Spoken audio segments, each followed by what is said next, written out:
tuck that away. So this discussion group is going to be, well, really the whole idea is that this is going to be like a long series of different things. Some of the information you are going to have access to. My thing is I just love kind of metaphysical geek, kind of get into all these different things, and I love how they correlate and line up and match. Like I was saying earlier, you know, had my first, you know, before I got into massage around 96, into 95, 96, I was like completely asleep. So going to massage class, having that experience with that teacher, David Goyette, it's like opened my eyes and really got really focused on energy work, and been doing that ever since. So I believe whenever they separated physiology and psychology is when we kind of started going downhill, because you can go to somebody and talk about your problems, but your problems are also locked in your body. And we'll get into that more, but because there is no separation between mind, body, and spirit. To put mind-body-spirit is incorrect because they're all one. Of course, it's hard to describe that. It's hard to write that. There's no really word for everything being one thing.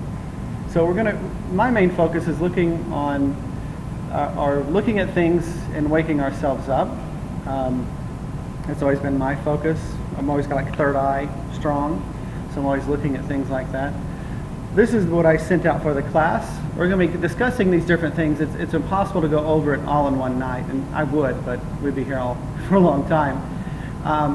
But I'm really fascinated by symbolism and the synchronicities between different things that we see, the signals. There's like codes hidden everywhere. Like, you know, if you look at things just slightly different, like 9/11. Everybody knows 9/11 is an emergency number, and it's really a coincidence that the 9/11 that happened here in the States was on that date. But if you break it down into a Roman numeral, you get this symbolism here, which actually gets see how the Kabbala, the tree of life, is laid on its side, how you see that same X symbol. This symbol here is an ancient Saturn symbol representing Saturn, and Saturn is the planet of restriction and control. It's the planet that has a ring. And it's interesting, if you carry on out the points of the 9/11, you get the Mer Ka Ba in the center, which I think is really fascinating. We're mostly going to be looking at today the sphenoid and how it relates to the Ark of the Covenant, and then moving more into the toroidal field, which is this energy field around all of us. That's our auric field. It's called a toroidal field. Basically, it's a spinning energy field. You got a vortex at the top, and you got a vortex at the bottom. An apple kind of has the same shape. Every living thing has one of these toroidal fields, and it's interesting to me that toroidal sounds a lot like Torah, which is basically a rolled up scroll, and down the center there's this thing called the torsion tube, which is going around the center of us, and the energy circulates. It's like a big donut. And in Revelation they talked about the 7 seals, which in things I've read and meditating and come to me is that those seals in Revelation that Christ opened are our 7 chakras, and each one of these seals represents a power, and when they're sealed there's a limitation in some way, and we're limited internally and externally. So the whole thing is to break free of that limitation, which is what we're going to get in today. So there's more unknown than known. Secrets are easy to keep from pacified and half-asleep people. Secrets are suppressed truth. We are going to explore truth in these classes, or these groups. Can you all see that? Is that clear enough? Truth. You are a powerful being who is capable of anything. Truth. You are here on this planet to learn how to master aspects of yourself and your consciousness. Truth. There are people on this planet that are trying to steal and use your power and keep you from becoming a master. Some call them Illuminati, the government, the devil, demons, and many other names. Y'all are familiar with some of those? Illuminati, everybody heard here? I think we've kind of passed the point that those are secret anymore. But what I get into is like, what if that is going on? But you don't want to focus on that. And to me, it's like, the truth is that, yeah, there may be somebody trying to take your power, but I look at it more like this person playing tennis is, if you want to master who you are, if you want to master your own willpower and your own control, you got to have someone that's trying to take it away. So to me, that's kind of what this reality is about. One aspect is we're here to learn about taking control of our own will. You know, religion programs us to give our will over to somebody else, to not worry about surviving, to not worry about thriving. And we're going to kind of get into that being a little bit of that programming or propaganda to get us to give up our power.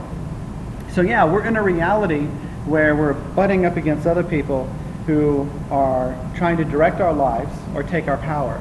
You know, when people start waking up, which you wouldn't be here if you weren't awake, you know, you start looking like, why am I here? And what am I supposed to be doing? You start asking those questions and you wake up to, hey, things aren't what people have been telling me. It's like when we're told that there's a Santa Claus or a tooth fairy, and then you wake up to there's not those things, and at least not in a physical way.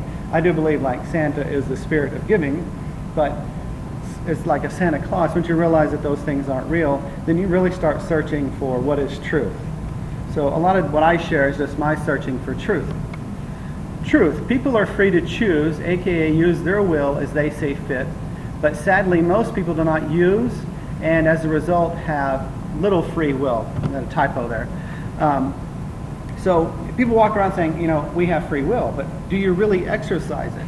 And if you have a program inside of you, then that program overrides your free will as well. So it's like, okay, I'm going to wake up, I'm going to do everything I can to be healthy and happy, and then 2 days into it, you get derailed, right? It's because you have these little programs inside of you that are working against your free will. A lot of those programs are giving externally. We take them in. It's like, we'll get into this in a second, it's what I call the poisonous apple. Somebody's take a bite of it, your parents ate it, then they pass it on to you, and here, take a bite of this, and then you pass it on, and so on, so on, so on. So, but in order to develop this free will, we have to have an opponent to push against us, to make us become free. Because if we were complacent, then we would just let things go. So, in my opinion, if you want to, you know, I try not to get too much into conspiracy theory. I do believe conspiracies, there are some truth in those, but I try not to get caught up in that, because the whole thing is, those people are here to push us to the next level, in my opinion. So we have opponents in our life to push us to that next level of growth. Truth. There is no division of your mind, your heart, your body, your energy, your spirit, soul, or consciousness. It is all the same. So it's kind of like the example of the water. Water can be a gas, it can be a fluid, and it can be a solid. So we're much the same way. We have consciousness, emotion, and the body. So the consciousness creates neurochemicals, the emotions create hormones, and the body creates a physiology. So it's like this huge circle that we go through, and we're living, but they're all the same thing, in my opinion. That's why I like looking at the body, because the body tells us what's going on in the consciousness, in the mind. It's like feng shui. You don't even have to know what feng shui is, and I guarantee you that you've set your house up according to it, which just blows my mind and fascinates me. But you could walk into somebody's house, they've never heard of feng shui, and they think you're completely cuckoo for Cocoa Puffs. But you can walk into their house and be able to read them by what their house is set up. So not only does our body reflect our consciousness, our entire outer world, from where we live, where we work, and on and on and on and out, is a reflection of what we have inside. Excuse me. So even this phrase that we are, you know, we've all heard this one, we are spiritual beings, have a human experience, I mean, that is rooted in duality. It's like saying, this is, you know, matter, this is human, and then that's spiritual. So I think even in our language, when we start to wake up, we're trying to explain these higher concepts, but we're still using dualistic language. So to say we're spiritual beings having a human experience is to put us in a duality. So to me, it's like we got a bridge. I'm always looking for like the unified field theory, which they really are looking for in quantum physics and relativity. But that unifying field theory is us. It's you. You are the unifying theory. You're connecting the quantum physics with the theory of relativity. So theory of relativity is all the mathematics that can get us to fly to the moon, but it doesn't account for strange occurrences like quantum physics. And they're looking for this unified field theory that blends those two together. I think the closest that they thought they've got was like string theory. Probably heard of that. But having said that, and we're going to really get into this, anything external to us is something that we already have inside. Everything that biblically has been written about is something internal. It's never external. It's trying to explain that we are it. So we ourselves are like a book. The Word. The Word is us. We have all this information within us and we have access to it. And that we're going to be discussing accessing that information and becoming more empowered. So there is no separation between mind, body, and spirit. Your consciousness is your emotions, are your body is your consciousness. Truth. Everything, not just the body, in the physical world, aka particles, is a reflection of consciousness, aka wave. So in quantum physics, y'all have heard that the wave and the particle, they interchange. So the particle would be like the planet. If you get far enough away from the planet, it looks like a little particle. And the wave is the invisible. So in my interpretation, you could say God the Father is the wave, and the Mother is the particle. It's the physical aspect, but they're two the same thing. So because the invisible waves are just as full as what we see physically. Like, all of us in this room have done energy work, so when we're playing with that energy work, we're dealing with all these energies that are happening that actually have a texture to them. You can interact with them, even though you don't see them because they're in wave form, but they directly relate to the particle. So CERN has caught my attention lately, the big, huge particle accelerator. And we are that. We ourselves, again, everything that's created outside of ourselves is something internal. So we are basically a particle accelerator ourselves. See this toroidal field, what it looks like inside? Got this tube. This is like an example of CERN. It's like, and of course, it's much larger than that. It's miles and miles. And basically, they send particles around and collide them and create new elements. There's also conspiracy out there about opening portals and things like that, like a Stargate. What's really interesting, though, is CERN has Lord Shiva in the front of this is like the CERN building. Shiva is on the outside of that building. And we'll get into that later. But right now, I'm just kind of highlighting that for later. So, as such, you are the grand unifying, better put, unifying field theory that blends relativity, electromagnetism, and the quantum mechanics. We are putting all those things together ourselves, and we're creating realities. And I have this belief, something I can't entirely prove, but I believe that we're going in and out of different realities all the time. So if I'm feeling one particular way, I'm in this reality, and it's not going to change that much. It's not like I'm quantum leaping into a reality where it's aliens. It's just slightly different. And I believe we're doing that all the time. And the thing about us that we're going to be going over is getting more unified within ourselves, get this integrity happening within the chakra system, so that we own the direction of where we're going. Because there's like a gyroscope, compass in the center, which is our heart. And the compass, and the first part of compass, or compassion, is compass.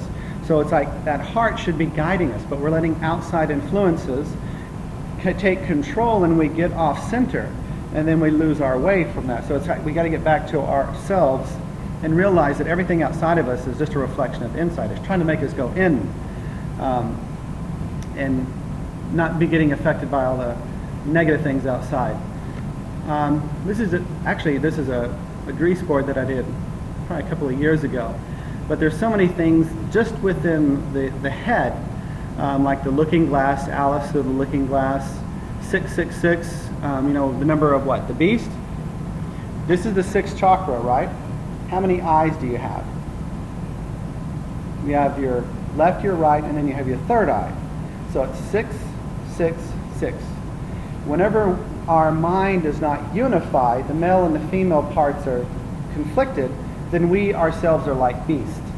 But when we combine and the eye becomes one, numerology, 6 plus 6 plus 6 is 18, which goes down to the 9, number of completion. So the 6, which is, if you look at the energy of a number, 6, the energy is all downward. 9, the energy has gone upward. So ideally, though, there's a balance. It's like the yin and the yang, 69, that energy. We're going to get really into the sphenoid bone, which I think is amazing. The thalamus. You've heard of Ganesh, the elephant god, the god that's supposed to remove obstacles. It's totally your lower brain. I've got pictures that if you turn the brain a particular way, you totally see Ganesh. It's like, whoa. Because, they were pulling brains out thousands of years ago. Egyptians. And the devil, which really relates to your lower brain. The devil holding the triton, which is your trigeminal nerve, which actually deals with all your 5 senses. So when the devil is in charge of your 5 senses, again, you can be a beast. But when Shiva, which is the higher brain, has control of the triton, then you have more control of your 5 senses. And it goes on and on. The sacrum, y'all know about the body, the sacrum, how it's pointed like this. So the devil brain here goes down the spinal cord, and then you have that little devil toe. So there's lots of symbolism just in there. We're gonna get into this in steps. Truth. Enlightenment is the first step, not the last step. People always talk about utopia, enlightenment as being the end step, but really it's the first step. And a person can know that they're an alcoholic, but it doesn't change the fact that they're an alcoholic. It's like once the light comes on, then you have to change. You have to take effort to make something move and improve it. So like I said, an alcoholic can know they're an alcoholic, but it doesn't mean it is going to change. So waking up is the first step. But then number 2, which is probably the most difficult step, which is take control of your consciousness, keeps a lot of people in step 1. It's like, and I did this too. I'm going to read this and read this and I feel uplifted, and then it kind of fades. And then I read something new, kind of in the same spiritual vein. Read something new. And then I was meditating one time, and it's like, why do you keep reading new stuff? If you're never going to enact any of it, you're wasting your time, So once you wake up, you have to start taking steps. And step 2, which is taking control of your consciousness, which is things like, I won't do this because it has a negative effect. Everybody in this room knows how hard that can be. So we tend to default going back to sleep, or maybe not completely asleep, because once you wake up, you can't go back to sleep. We go like this, or half asleep. And what's interesting is that there's so much symbolism in the world right now around zombie culture. And most of the humans are walking around in a zombie state, whether it's stuck on the phone or whatever it is. It's like people are walking around in a zombie state. So when we're not embodying it, it causes us to go over and over with step 1. We got to be renewed within that, so we have some energy. But we have to start taking steps. So let's get started as far as delving into the body and looking at what we can start doing. So tonight we're going to address the concept of control. Who is really in control of your consciousness? Are you, your willpower, or is somebody else or some group of people? Is it your old programming? Who is really in control of your mind, your body, your soul? And it comes down really to me in control of your will. You're only going to get out of this reality with one thing, and that's your consciousness. So to me, growth is simply expanding and broadening your consciousness, your awareness. And will is the use of that consciousness in the proper way. It's like you're free to choose how you want your life to go. It's like you're sitting in the center and you're directing your energy to create that reality. And willpower is the deliberate use of your consciousness. And when you really do it, it does empower you. I'm kind of open to any kind of line of growth, whether it's religious or non-religious. But I was listening to this guy talking about fasting. It was more of a Christian-based information, but I found it fascinating. And what he was talking about is that in the Bible, these particular people were trying to overpower another group of people, and they were praying to God for help to do that. So they prayed to God. The next day they went out and they got their butts kicked. They came back, prayed again. God, please help us destroy our enemy. They go back out, get their butts kicked. Come back the last time, and then one of the elder people was like, we need to fast. So they fasted So when they prayed after the fasting, that's when they had the victory, which to me just speaks of sometimes we have to really get a hold of our will, and fasting is one way to do it. It's not like you have to fast, but when you say, no, I will not do that, then you're really having to grab yourself. And it's like, you know, you get hungry or whatever. So you have this pulling at your will, and when you stay strong with it, then you strengthen whatever, whatever intent you're putting into the reality. So willpower does take power. So what are some of the ways you think that we're controlled? Anyway. Lack of focus, yeah.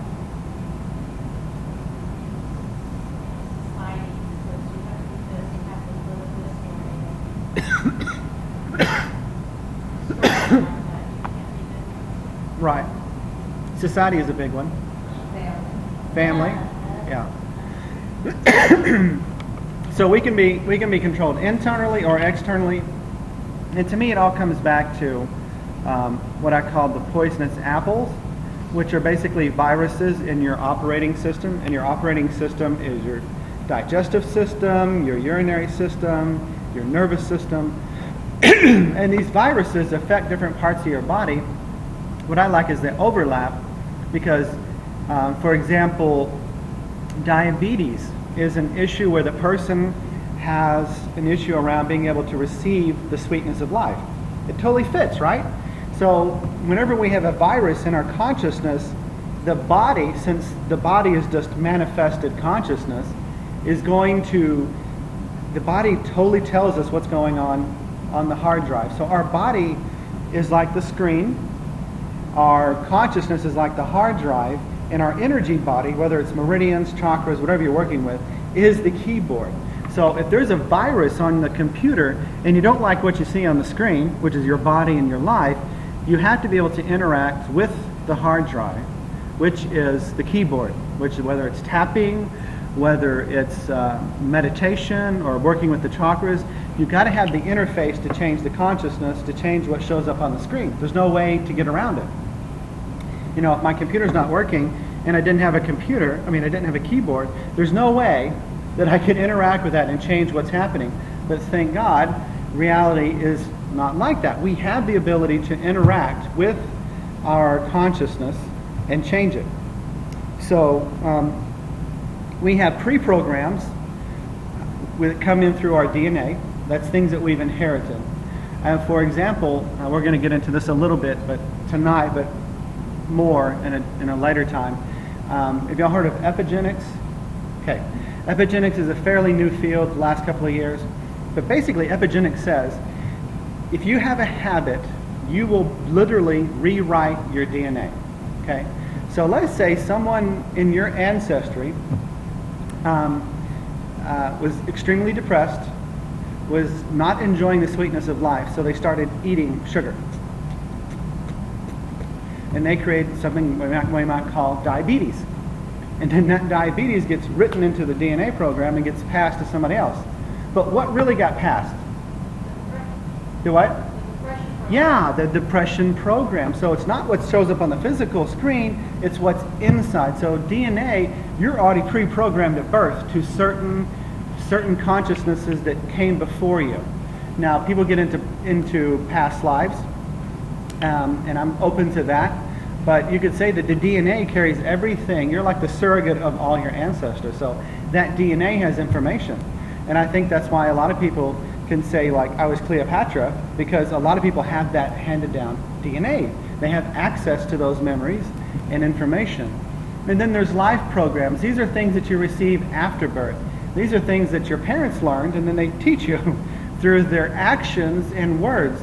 And most programs don't happen with words. They happen with what you experience in your actions and your interactions with those people, what you're feeling and experiencing. So there's either thriving or surviving, and fear and worry keeps us in thriving. And a lot of those viruses are around surviving instead of thriving. And we got to get out of survival mode in order to lift ourselves up and elevate ourselves up. Because if you're worried and freaked out about certain things, you can't focus on raising higher. And that to me goes back to the Saturn with the ring. It's like we're going to keep you restricted at this level, keep you worrying about these things so that you can't expand and go higher. Y'all are familiar with astrology a little bit? You don't have to even know astrology, but the planets. Saturn is the edge of what they call the personal growth. Mars, your warring side, your masculine side, your pushy side. Venus is love. Mercury has to do with the mind. Jupiter has to do with expansion and growth. And Saturn is restriction. So as they go out, Saturn is the last planet that you have to break through to get into the transpersonal planets, which are Neptune, Uranus, and Pluto. Those are the ones that take you out into an expanded awareness. But you've got to get past the belt. You've got to get past the restriction. And to me, that's where a lot of us are as far as waking up. We've got to get past that restriction. So the poisonous apple, it's been passed down since Adam and Eve. And I think Adam and Eve is really a metaphoric story for creation. Adam, as in an atom, and Eve, time, those come together to create reality. But in essence, the story sticks, is that the poisonous apple was when they took on the apple from what? The tree of the knowledge of good and bad. What is that? Judgment. They judged themselves naked, and they kicked themselves out of the garden. You know, I can imagine God going, wait, where are you going? I know, what's up? You know, that they did that to themselves because of their newfound judgment and perceptions of themselves. And to me, the entire planet is the Garden of Eden. It's not just one place. The entire planet is a pearl, the Garden of Eden. So you can't get kicked out of it. But our perceptions keep us cut off. And we already talked about this. Y'all mentioned this. Where do we get poisonous apples from? Our parents, our peers, our preachers, teachers, society at large. Most of those things are rooted in judgment and fear. And like I said, the poisonous apples is just another word for, and what I use, like virus in your operating system. So if you can't enjoy the sweetness in life because blah, blah, blah, whatever that line is, like just type it into a computer and hit command, whatever that consciousness is, your body is going to follow suit. If you say, I never felt fed by my parents or my mother, let's say I never felt fed by my mother, your body is going to totally embody that. So when you eat food, which comes from Mother Earth, you're not going to be able to fully get out of it. So, you know, those are things where you just don't digest certain foods. So we're programming what our body is doing. And the cool thing is looking at the body and tracking that. And you can go, hey, here's the consciousness virus. Let's rewrite that or burn it out completely. And then you can change the experience. To me, and you know, I was raised Baptist, and I do believe the church has a place, but the church has also been one of the biggest programmers blinding people for the longest time. If you look at the chessboard, the bishops flank the king and queen. The reason for that, in my perception, I'm always looking at the things that overlap. I think about these things a lot on different levels. Is that, all right, if somebody came to you and said, I want you to kill your family, you'd be like, what? You're crazy. However, if you were indoctrinated to a certain degree to hate your neighbor or hate a certain person or to think something of another person through religion or indoctrination, you're more than likely going to do it. So the church is the first way of disempowering people, because it doesn't take force. Because if somebody pushes you to do something, you're going to fight back. So first way of controlling us is all these moralistic programs that we received from the beginning of time. You know, I wasn't raised Catholic, but I've known Catholic people that have told me that in the Catholic Church, if you get a divorce, the church totally ostracizes you. It's like, what? Imagine if you married somebody that was abusive. They're like, oh, it doesn't even compute in my reality. But those are types of things that keep you controlled. You know, because they don't want to go to the military, which is the knights. That's the next line of defense. You don't, because when you start pushing people, they fight back. So we have received a lot of our indoctrination, a lot of our dumbing down from religion. And I hate to say this, but there's a lot of that indoctrination that has kind of infiltrated the metaphysics. And I think a lot of metaphysics is good, but there's some really limiting metaphysics out there as well. It's kind of like yoga. Yoga coming from the East, yoga means to yoke. So the whole thing about doing yoga was to yoke yourself to spirit. It came to the West and it became a stretching class, right? So you lost the truth of that, the complete truth of it. But that's changing now. There's been like you all heard about the polarity flip on the planet. That's already happened because the planet has like a left and right hemisphere as well. The West and the East. We tend to be more money focused and capitalism. And then the East was focused on spirituality. Now it's flipped. Now we're getting the spirituality and they're getting the capitalism, and then we balance out in the long run. And when I talk about like the elites, it's like, and I didn't use the word elite, but like Illuminati and things like that, it's like not to look at those people and go, hey, what is this happening, and try to fight them, because that'll never work. It's just see it for what it is. It's an opponent that is in your reality to help you upgrade, to have more power, to be more empowered, and you got to have somebody to push you to do that. It's just the way humanity is. We usually don't change something unless it's uncomfortable. We're not going to make the changes necessary unless we hit some type of negative experience. So God, higher force, spirit, what do you want to call that, in infinite wisdom, set up the perfect playing board with this chess set. This chess set actually represents a 64-bit system. 8 times 8 is 64. That's what the average computer is nowadays, is a 64-bit computer system. There are 64 I Chings. There's 64 codons in the DNA, code on or code off. So basically this world is like one big kind of game where you're learning how to master yourself. Like Reiki Master. I think we have a couple of Reiki Masters in this room. And the whole thing, we kind of get things backwards, but the Reiki is supposed to be mastering us, helping us to master ourselves. We're never going to master Reiki. The path is to master ourselves. So religious, we get controlled our mind and hearts through dogma, morals, and when you're really raised to a certain level, do you need someone to tell you what's right and wrong? No, you don't. But I remember when I was younger, I was Baptist. Here you are playing, and they're piping in this information, and right from when I first started waking up, which was in massage school, I think it took me a good 3 years. I give that the time period because I can't give you the exact, but that's about 3 years when I didn't go back and say, wait, am I doing the wrong thing? And then once I reached a point where I kind of just worked all that programming out, I never questioned it again, but I guarantee you that indoctrination is meant to keep you from questioning and keeps you locked into a certain reality so you can't break free, because you got to question things if you want to go to the next level.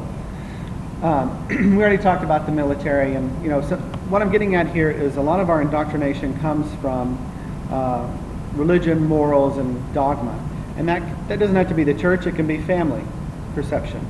Imagine if you were born into a family that's involved with the Ku Klux Klan. You cannot help but be totally indoctrinated into that mindset. You know what it would take to break free from that?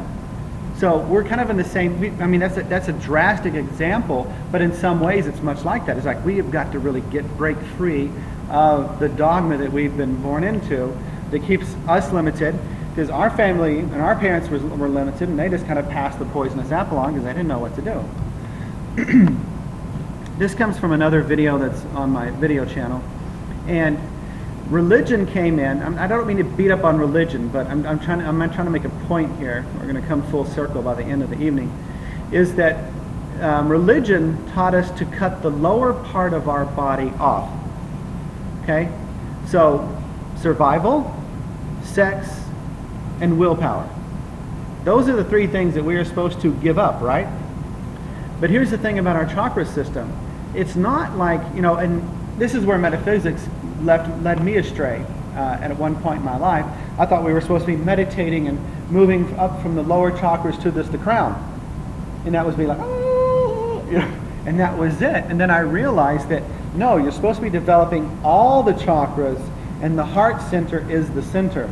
So basically, the lower 3 chakras are balanced with the upper 3 chakras. We basically have 4 chakras, not 7, 4, because this solar plexus is the partner of the throat. You have 0 power if you can't speak up, and you don't speak up if you have 0 power.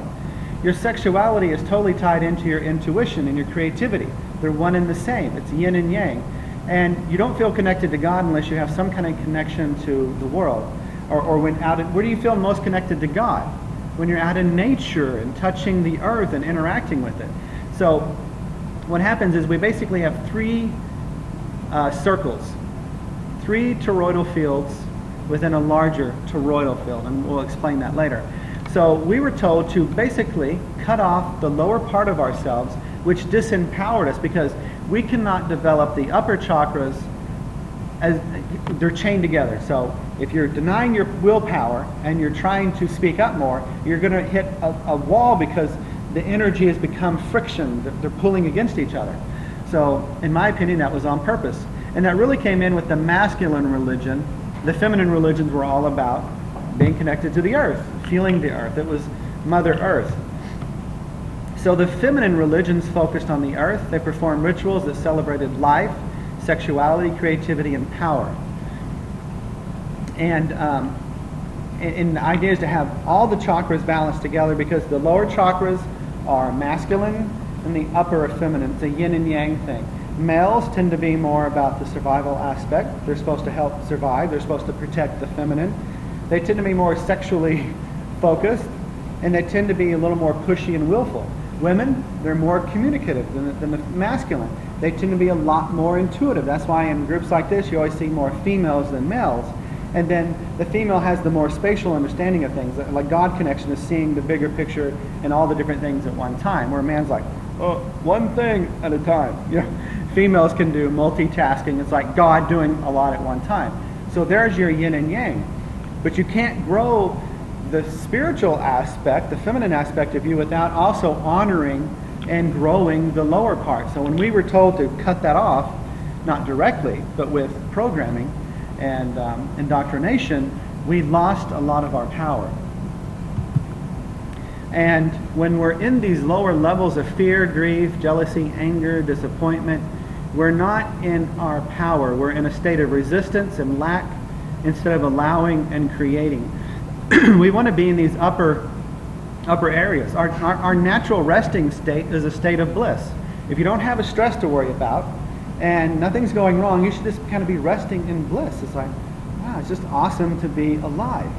But we have different things that are going on internally and externally due to programming and due to society at large that keep us in some state of discomfort or disharmony. So if we have a program that keeps us in a worry state, we can be relaxed, but we're not going to ever be completely relaxed. And I'm sure maybe you've experienced this yourself. I have myself, or maybe you've seen it with other people. Is somebody can be somewhere, but it doesn't mean they're necessarily into what's 100% there. They're not 100% in that moment, blissful and enjoying what's going on. So by keeping us down in anger, jealousy, fear, disappointment, worry, we are easily controlled. Empowered people are hard to control. So you take away their power, make them feel fearful, then they cannot own their power. And when somebody doesn't own their power, it's easy to take that energy away. Which is going to get me to the next subject. So the idea is to become empowered people. We want the people that are spiritually minded to be the ones that are taking the energy, having the money, and directing where the planet goes. Not just individually, but the planet.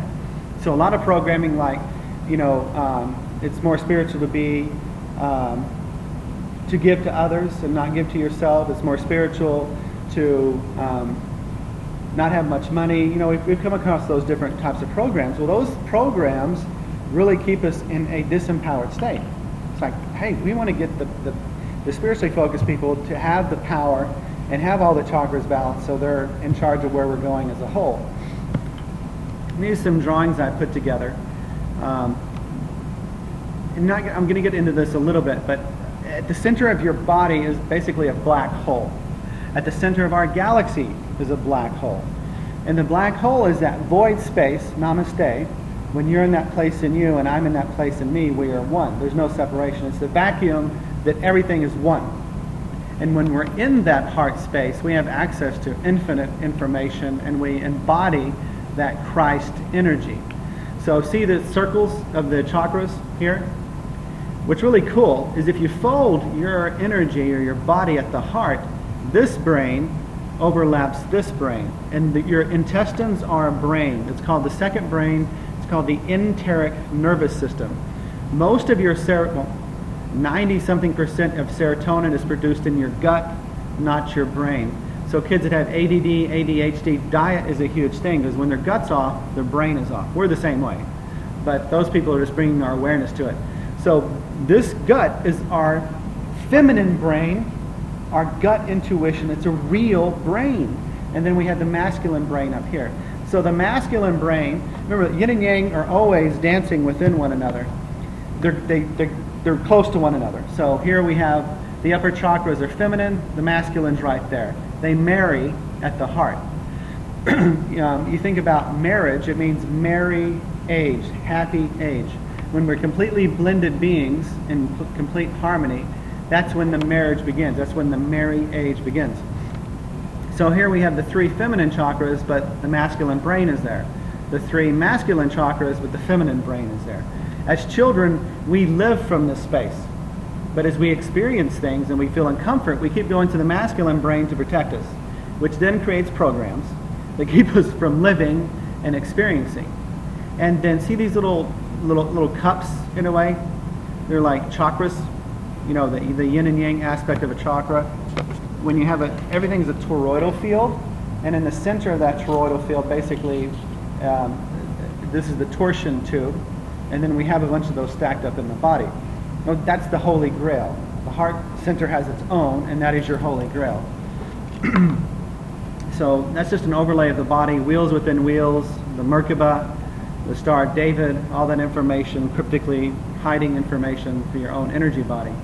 But right there we need to be in balance. So if we cut ourselves off here, there's no way we can fully develop into our power at all. And I mentioned this a little bit earlier. Epigenetics is the science of genetics.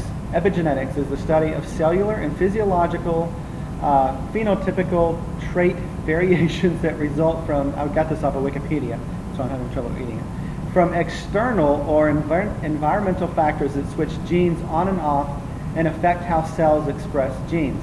Hence, epigenetics research seeks to describe dynamic alterations in this transcriptional potential of cells. Basically, all that is saying, I'm trying to see where my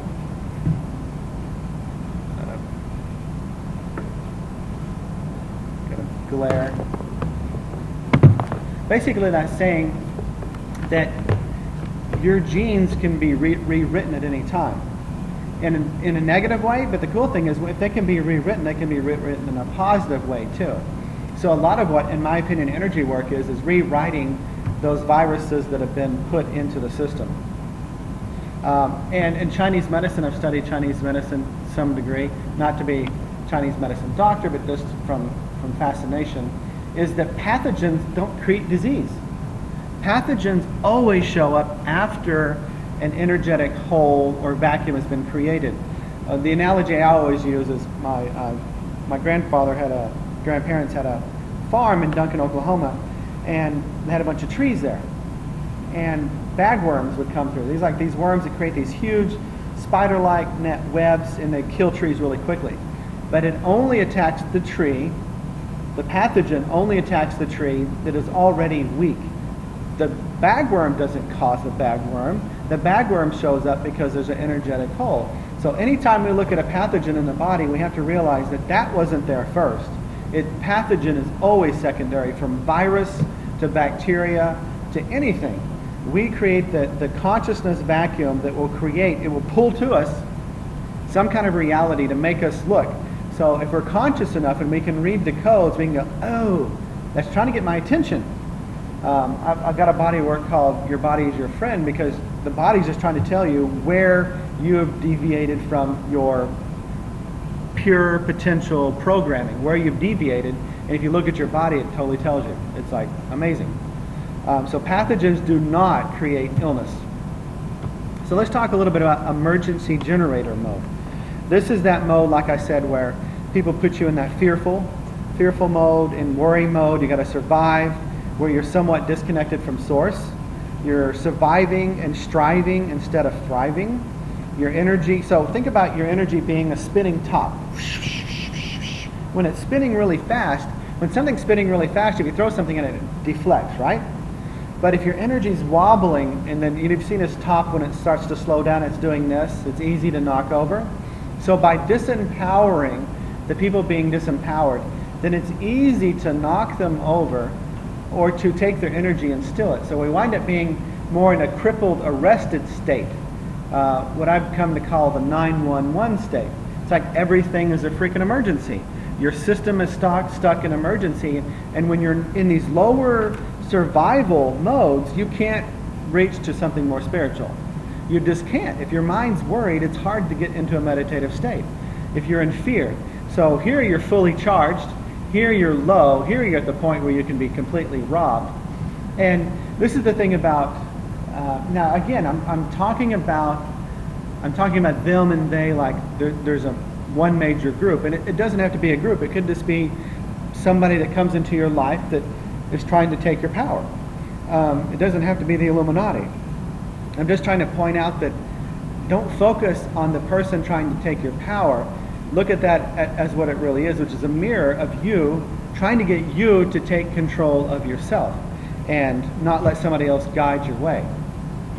When we are in emergency generator mode, we still have power though, because that's our basic nature. We're still generating energy. Our nature is power. However, in emergency generator mode, our energy, our consciousness is low. It's easily siphoned and directed. You know those solar power systems where they have the arrays and they're collecting the energy? Well, how they use that, this picture on the right, these are all batteries. There's like a array of batteries that are all connected. So the solar panels collect the energy, it's stored in the batteries, and then people can use that. So whenever our energy is low, it's like I see us being strung together to create somebody else's idea of reality, not us being empowered and directing it the other way. I could really go off on a deep end here and get into things like predictive programming, which is you'll see things in movies before they ever show up in the reality.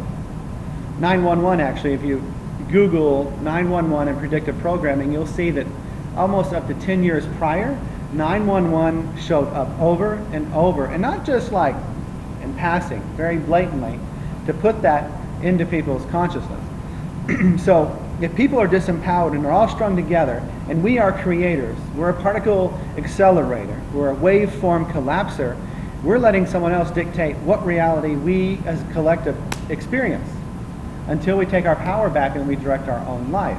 So we got to break free from being tied into everyone else. And the programming is even in place to keep us from doing that. If you break out from religion, you can be ostracized, because you know humans are people that like to come together, and we're group. We love groups. We connect. Most humans need the group interaction. So a lot of people don't believe religion, or it's a really strong dogmatic, maybe reality or whatever they're experiencing, because they don't want to disconnect from other people. And then there's also programming that don't question this. If you question this, you're bad. So we have all these little viral programs in place to keep us from questioning. And if we leave, that makes us fearful. You know, when most people that get into like metaphysics, it's not the best word in my opinion, but better than some. Once you kind of get into metaphysics or spirituality rather than religion, you know, in the beginning, sometimes you're on your own, and that can be scary. You're trying to find all this information. That's why I do groups. I've been doing groups for years now, is to help provide a place for people to find their ground. Because when I was waking up, I was doing it by myself. I was reading, and I was going through that where I was banging my head against the wall like, okay, this feels right, but then I feel like I'm doing something wrong. And when you're doing a group, it helps you break a lot of that programming instead of beating yourself up. So whenever we're not in power, our energy's wobbling, we're in emergency mode, we can easily be taken advantage of. So disempowered beings need a middleman to plug them into source. There are many examples from Jesus to the government. So here's source, God. I don't care what you call that force that is life-giving and life-sustaining. I don't care if you call it George. And people may say I'm sacrilegious here when I'm putting Jesus in the middle here as the middleman, but that's what we've done. It's like we have the ability to go straight to source. We don't need a middleman. And I forget where, I meant to Google this, but I forgot about it, because when I'm doing like a video and putting these things together, lots of things are like, flying through my mind. I can't catch them all. But one, I remember something, I'm going to probably paraphrase it and mess it up, but it was a quote by somebody that I really liked, but basically it said, I can't believe Jesus is the gatekeeper to some selective private club. And that's what Jesus begins to feel like if you really step back and look at what they're talking about. It's like you got to be in the special group and you got to do this to be in that special group. And the God is unconditional. There's nothing you have to do to come to that source. So we want to go directly to that source. No middle person. You go directly to source, and that's when you really plug into your own power. That's where you become the sorcerer. You're letting the source come through you. And we all have that ability, especially when we're in our heart center, which in my opinion is what Christ means, is being in that center where you begin to focus more on the crystalline structure of your body than the carbon part of your body. Because really, we're just crystalline beings. I mean, if you take, like you see those rainbows being shot across there, that's just coming from a glass crystal. That's the chakra system. So we are crystalline, and here's white light, and then we fragment it into different levels. That's who we are. But we tend to focus on the carbon aspect and the crystal, which when source is coming through, we have more of that energy. We're filled more with light instead of darkness. So you can think about carbon being black and dark, our crystalline structure being more clear and full of light. So now we're going to go over some things of reconnecting, and this is where my metaphysical geek gets really excited. I study things over and over, and I tend to beat my head against the wall until something clicks. And I did a lot of this stuff I'm going to share with you tonight. I've done this probably a couple of years ago, and as I was redoing this one and making a new video, because I put this in a PowerPoint, and then I'm clicking and getting all those pictures, and then new things come to me. So what we're going to discuss tonight is about reconnecting. So you've heard of the Ark of the Covenant, right? Okay. These are some picture representations. The Ark is back here, and there's this distortion cloud above it. They talk about in the Bible about this pillar of energy or light coming from the Ark, which is interpreted as a box with angels on it, and it's got some, where they carry it, the bars. And only priests could go into the Ark of the Covenant, because anybody else would probably blow up.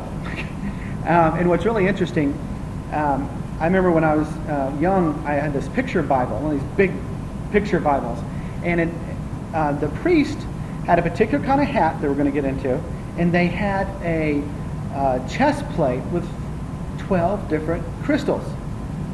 It was like, whoa, they're like, that's kind of looking a little metaphysical there. So basically, and you can look at it. You can look at priests, Google it, the priest that would go into the Ark, and they had 12 different crystals on their chest plate, indicating that crystals were having to do with interaction with the energy.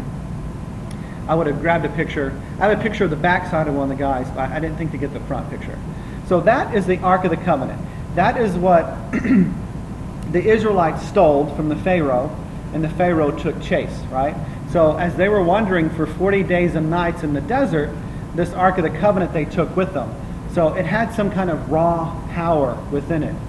And what's really interesting, thinking of the Bible as a metaphor, let's say that there's a slave mentality people, and then they're going to go to the promised land. I believe that why God had them wander in the desert for 40 years was that the slave mentality had to be purged from the group. In 40 years, all the slaves would pretty much be dead, and people would have been born in freedom. So you've got to have that mentality of freedom before you can ever enter the promised land. You can't enter it with a slave mentality.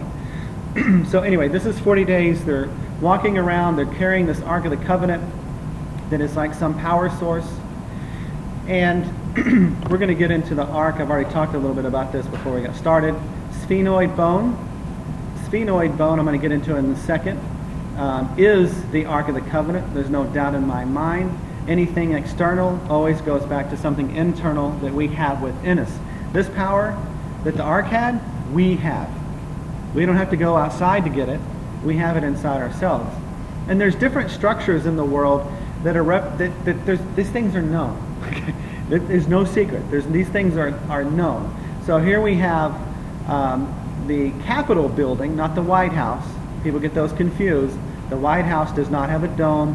The Capitol building, where all decisions about the direction of where our lives are going, has this huge white dome, which, by the way, is a lot like this huge white dome we have, okay?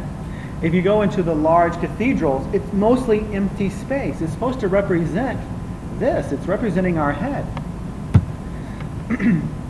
So I'm going to bring CERN in a little bit, and we're going to discuss this later, but I believe CERN is an attempt to create the energy that the Ark of the Covenant was working with. The CERN has been known to have these strange clouds of, this is like miles. It's in Geneva. It's huge. I think I can't remember exactly how many miles, but I think it's 24 miles long. And basically they're sending these particles around and banging them together, looking for the God molecule, right? They're looking for how God created reality. So here, I believe they're trying to mimic the Ark and create this device to do and siphon energy. But again, this is something external. We have to learn how to control ourselves because we have this power within us. I totally believe it. So this is CERN. It's underground.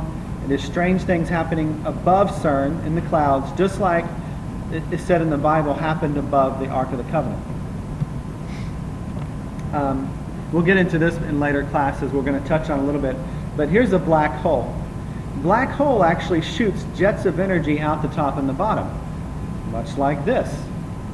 And we have a black hole in the center of us. So our jets are those toroidal fields, or the chakras that go up like funnels.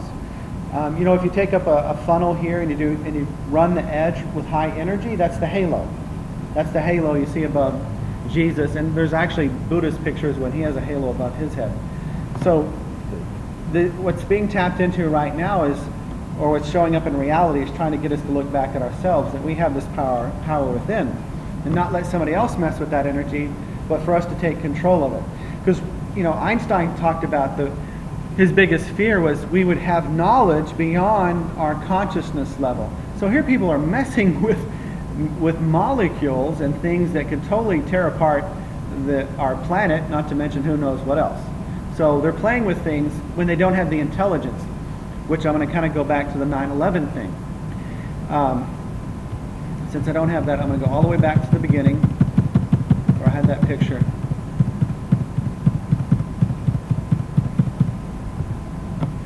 I prepare these, and then I just kind of whatever comes out in a certain way. So I'm being drawn to this. You see the 9 and the 11, right? What's missing? What got cut out here? 10. The number 10 did. The number 9 is the number of completion. In numerology, 9 is the number of completion. Then it starts over with 1 again, which goes back to the individual. So once you've reached a spiritual level, you circle back, you're full circle, and you're back into your individual self. Responsibility, sovereign, being yourself. 11 is the master number. It's one of the numbers in numerology that does not. So what I'm getting at here is that there are people that are trying to come into the master level, but they're trying to skip the level of self-ownership, self-responsibility. So what they do, instead of owning that power, which you can only do for yourself, they're trying to siphon other people's power so that they can be powerful. Does that make sense? So they take our power and create what they want. But 9/11 is the energy of cutting out step 10. I mean, there's something missing. There's something in the center that's been cut out on purpose to keep us from seeing it.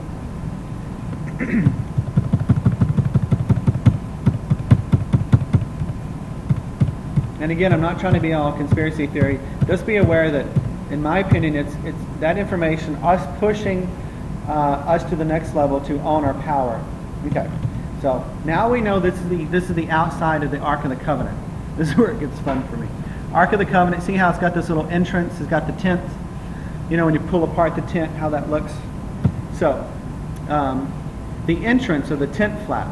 In Kings 1, for the entrance to the main room, a rectangular door frame of olive wood, there were double folding doors of the temple post made of fir. So it would be kind of a square thing here, and then the curtains coming through. Here's an example. It really turns out to be your nose. These are a membrane inside your nose. If you took the nose away, the bone structure would be that tent frame. So going through here is where you access your sphenoid bone. Okay? Remember the Egyptians would go through the nose to pull the brain out? So the entrance to the Ark of the Covenant's main chamber is through this tent flap, which is your nose. So just trying to give you like proof that I'm just not cuckoo for Cocoa Puffs. And then the Ark of the Covenant inside. He placed the cherub in the midst of the inner room, and the wings of the cherub were spread out, so that the wings of the one touching the one wall and the wings of the other was touching the other wall. So their wings were touching each other in the center of the room. So this is an example of the Ark of the Covenant, but it's completely wrong based on this. There should be wings touching in the center and then wings touching the wall. If you think about that, let's say this is the Ark of the Covenant, and we turned it this way, and the room was only that. The wings touching the outside of the walls would be huge. It would make it very hard to control. Nobody ever draws it that way. The really cool thing, this is the sphenoid bone. Okay, these are called the greater wings, and there's one platform right here called the lesser wings. The lesser wings touch one another. The outer wings touch the wall of your head. If I touch here, what am I touching?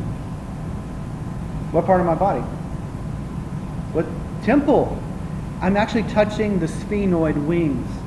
It's hidden. I mean, the information is right there. So I'm touching the temple, the sphenoid. It's right. It's cool. So I'm going to show you this little video.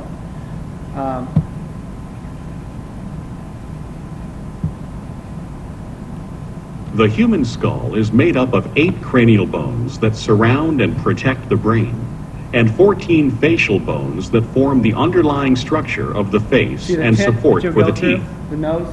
With the exception of the mandible, the bones of the skull articulate with each other through joints known as sutures. Throughout the skull, holes known as foramina serve as passageways for blood vessels and nerves. Bones on the surface of the skull encase the brain, protect sensory organs, and serve as attachment sites for the muscles of the head and neck. These bones include the occipital bone, parietal bones, temporal bones, and the frontal bone, as well as the nasal bones, the zygomatic bones, the maxilla, and the mandible. Other bones become more visible only when looking inside the skull. The sphenoid bone makes up the anterior base of the cranium. It is a butterfly-shaped bone with a central body. All right, y'all remember the movie Butterfly Effect? Yeah. Where the guy was he was going through time and space. He got caught going in time and space. And then I've done another class where I got a picture of like the front of the movie, and it has that part of the brain illuminated.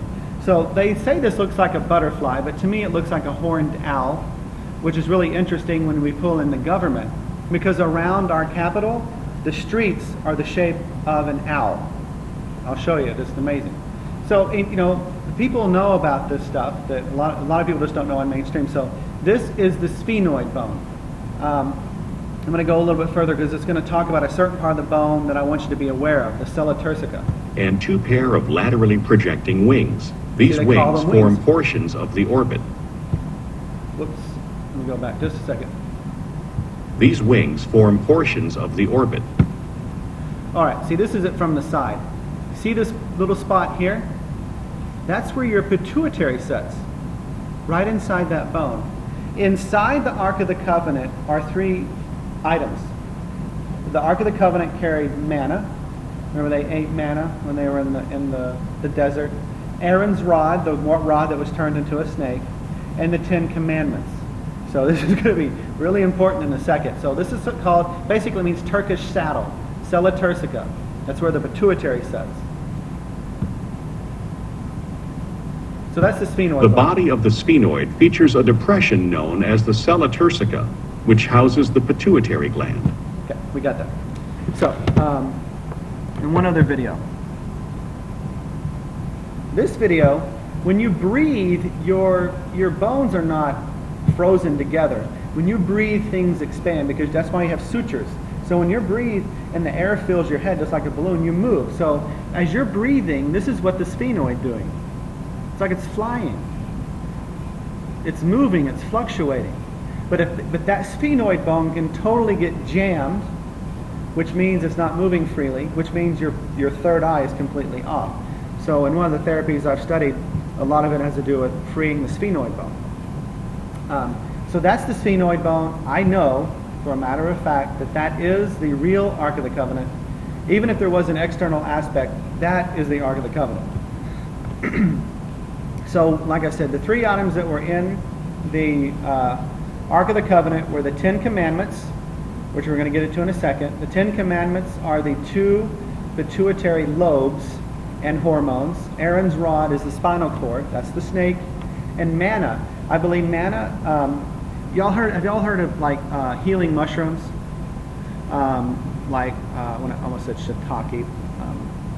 They fail me at the moment. But there's lion's mane, there's all these healing mushrooms. The Chinese are really into that. You know what the main healing ingredient of those mushrooms is called? Mannose. And if you look at the pituitary, it looks like an upside down mushroom. Okay? So I believe that manna is a special hormone or chemical that heals the body and extends life when you're in a certain state. When you're in fear, you're releasing the hormones that excite the adrenals, which are your survival chakra, because the endocrine system is governed by the pituitary. It's called the master gland. So it's controlling all the other endocrine glands, and every endocrine gland is tied to a chakra. So whatever you feel, you're turning certain hormones on. If you're in a Christed state of being, you're producing hormones that'll knock your socks off. They're healing. They're not only to you, but other people. Here's a more blown up picture. See how the pituitary has 2 lobes? The 2 tablets of the 10 Commandments? The 10 Commandments are the hormones. Moses means in the water. So Moses did what? He went to the top of the mountain, and then he brought the information, the commandments down to the rest of the body. So the pituitary gland is often dubbed the master gland because its hormones control other parts of the endocrine system, namely the thyroid, adrenals, ovaries, the testes. So every one of our chakras has an endocrine association. The root chakra is the adrenals, fight, flight, or freeze. Totally makes sense. The second chakra is sexuality, creativity, testes, or ovaries. The third chakra, our solar plexus, our power, is our pancreas. The heart is our thymus. It's our immune system. If you look at the word immune, the first 2 letters is I-M, which is I and M, which is like, if you have a strong sense of I am, you have a strong immune system. I'm going to move slightly. And if you want to look, that's exactly where that sphenoid bone fits. Pass that around.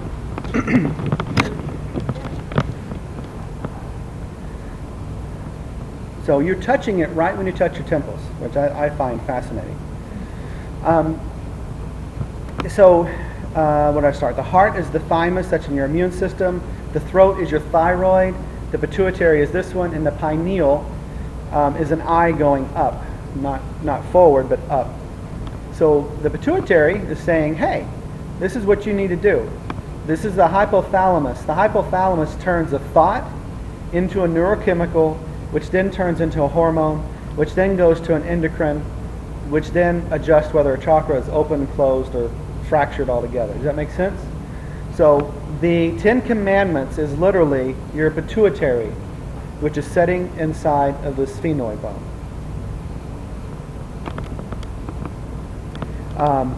And manna, mushroom, pituitary, they're all the same thing.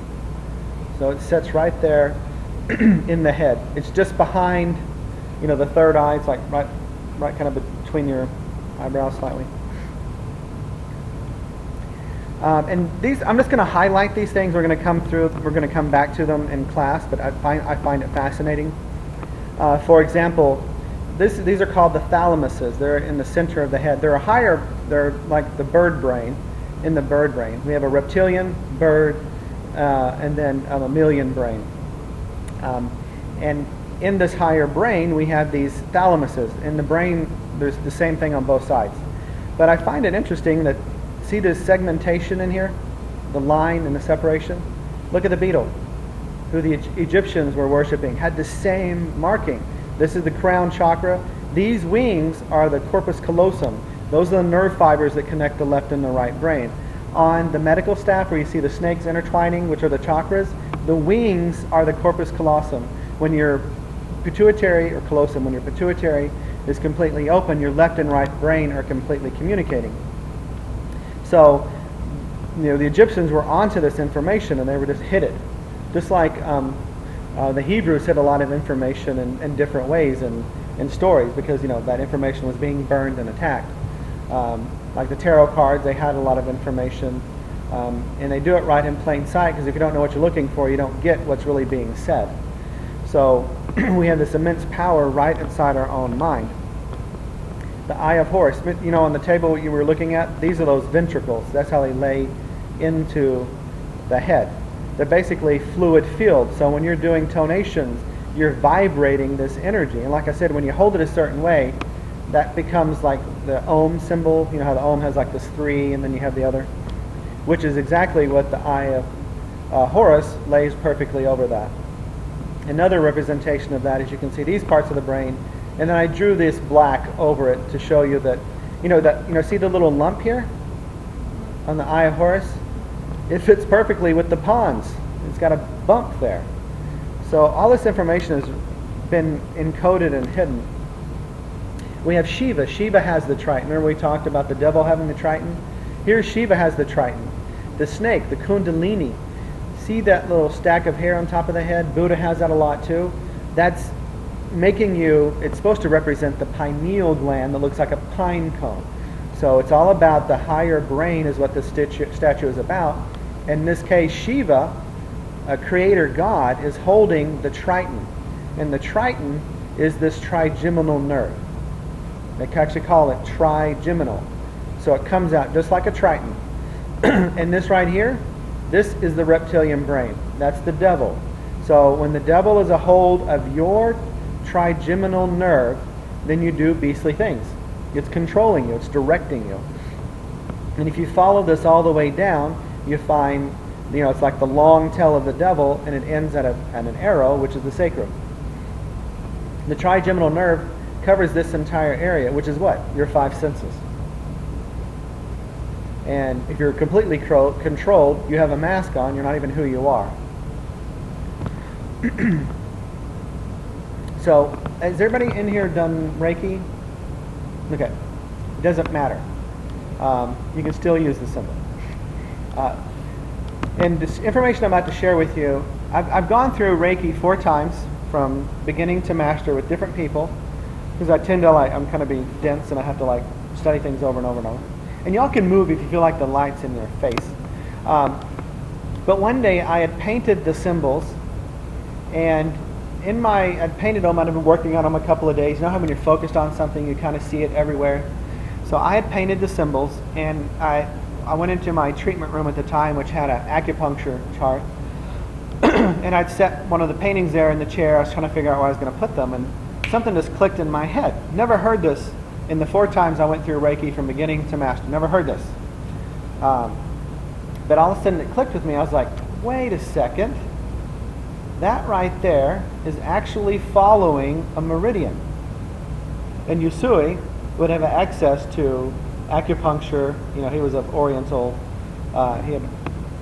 his ancestry came through that line, so he would have access to that information. So it got me to really thinking. I was like, wait a second. So I put it all together. Seiheki, depending on who you're talking about, the symbols can have different colors. Like Chokure tends to be green, which is actually the serpent, the snake. The devil, if you will, because Chokure is raw, pure power. That's what devil represents, raw, pure power. But anyway, I saw this Seiheki and I really got to studying. It's like, that's crazy. So it's purple, and the area of the brain, or the head, where this symbol goes over, has a lot to do with what Seiheki is supposed to be about, which is emotional clearing. It goes right over your bird brain, right over the sphenoid. And I was like, what?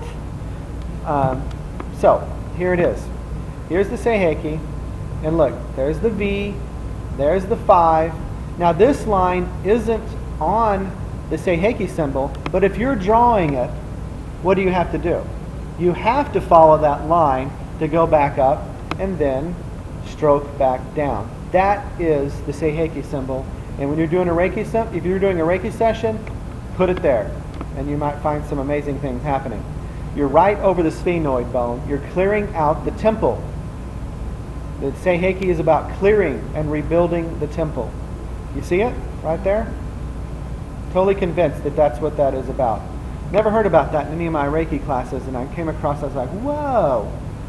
So that's what we're gonna end with tonight, is doing a little exercise about this symbol, focusing on the Ark of the Covenant, getting the temple cleared out, and then we're just going to keep adding to it as we come together and excuse me, and play in group. So the exercise that I recommend you try to do the next couple of days, I'm going to call clearing out the temple. So like I said, sphenoid's right there. So when you touch the temple, you're touching the sphenoid bone. And I don't think that's by accident. So I'm going to run you through it, and then we'll break up. I'll turn off the recording, and then we'll play with this a little bit. I'm going to go through it a couple of times first. So basically, exercise is simple. You're going to get in a quiet meditative place. You're going to come up and touch your temples, and then I'll run this through so y'all can see this. Don't let yourself get too confused with it. People always go, what? You're just going to follow. I'm going to do each line individually, and that way you can remember. You're just following the meridian, and then what you do is either hold, you can put pressure in the crown, like in the Seiheki symbol I had those two bumps, made me think about pushing into governing vessel 21, which is the opening to the crown chakra.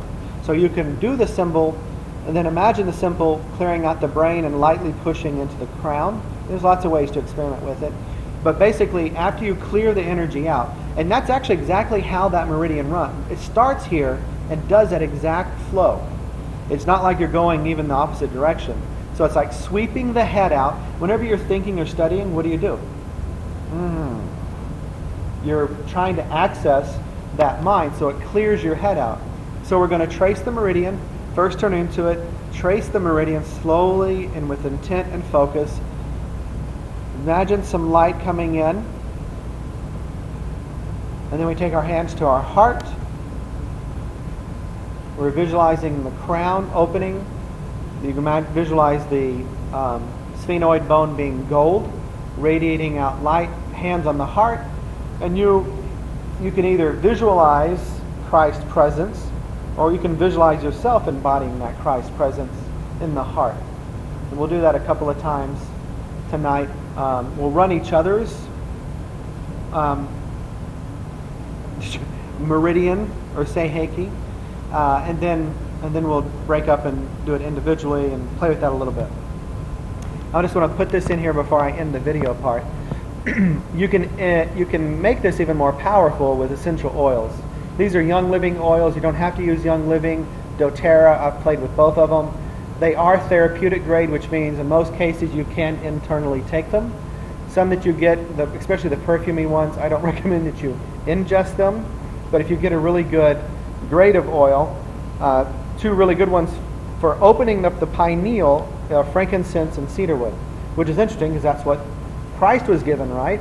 So there's a couple of ways you can put it on the third eye. You can put some on your thumb and put in the roof of your mouth before you start the exercise. I didn't have a chance to run over to my office. I meant to grab that, but I had a lot going on today. I wasn't able to. But basically, you take something like frankincense, putting in the roof of the mouth, and then that oil helps break up things. Because before the priest would enter the temple, they would do this bathing in oils. They would do this whole totally cleansing body thing before they entered the Ark of the Covenant. And these are some things that we'll get in. The Torah being the toroidal field. See the 7 seals on this rolled up energy, which is basically the energy down the center of our body. But we have to get the temple cleared out before we can ever think about opening up the seals. So we're just going to play with this over time. That's the CERN, and that's the Shiva outside CERN. I just want to show you this real quick. Here's the capital. Can you see the sideways owl? See that shape? This would be like the owl head, the owl's legs. And there's actually even more symbolism here. I have another video or a picture that shows that completely. Let me look at one thing real quick. Oops, didn't mean to go there. Oh, back up. This is fascinating stuff. I love getting into all this. Where is... Okay, I'm going to end this video for the YouTube, and then I'm going to show you off a couple of things before we get started. So ending this on YouTube.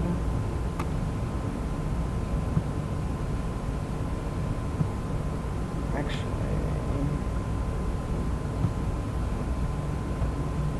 I'm still going. Okay, I broke free of that, so let me go ahead and show you. If you go to YouTube and you just Google my name, you'll find my station. I've got different videos that go over some of these aspects. But I want to look at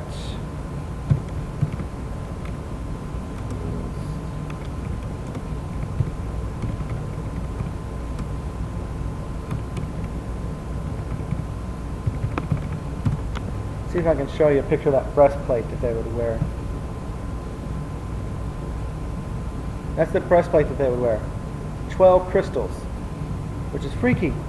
Here's this priest going into the Ark of the Covenant, and they're covered with 12 crystals, which were supposed to guide and control the energy so they didn't, implode.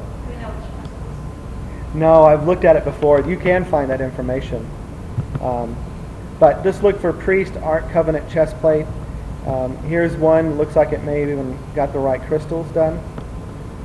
You could probably buy them out there too. Make your own. Which might be something fun to do as a group. Make our chest plates for the Ark of the Covenant. Now I want to point out something with the priests that would go into the temples, which I only have one picture here. Right here. See the hat he's wearing? It's like a mushroom hat, right?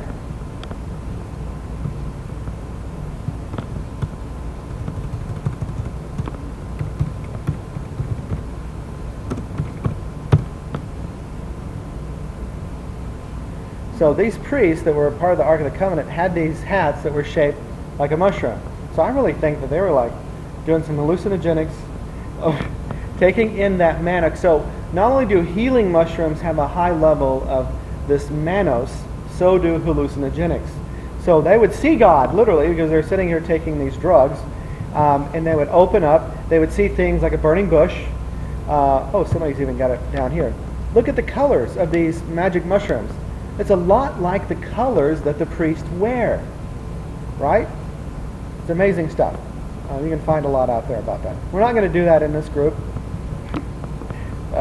We can get there the natural way, because if you do it the drug way, when you do it the drug way, it's uncontrollable. Okay, and they probably had some very, very ritualistic practices that kept it in check.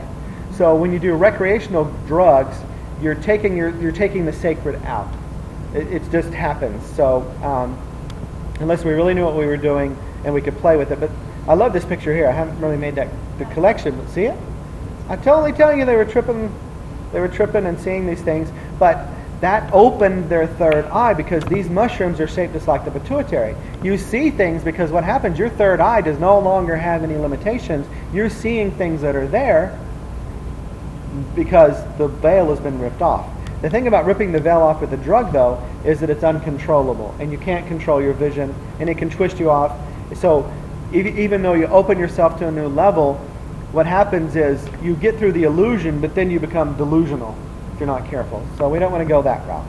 So there's a little information. We'll cover that more later. Ending YouTube.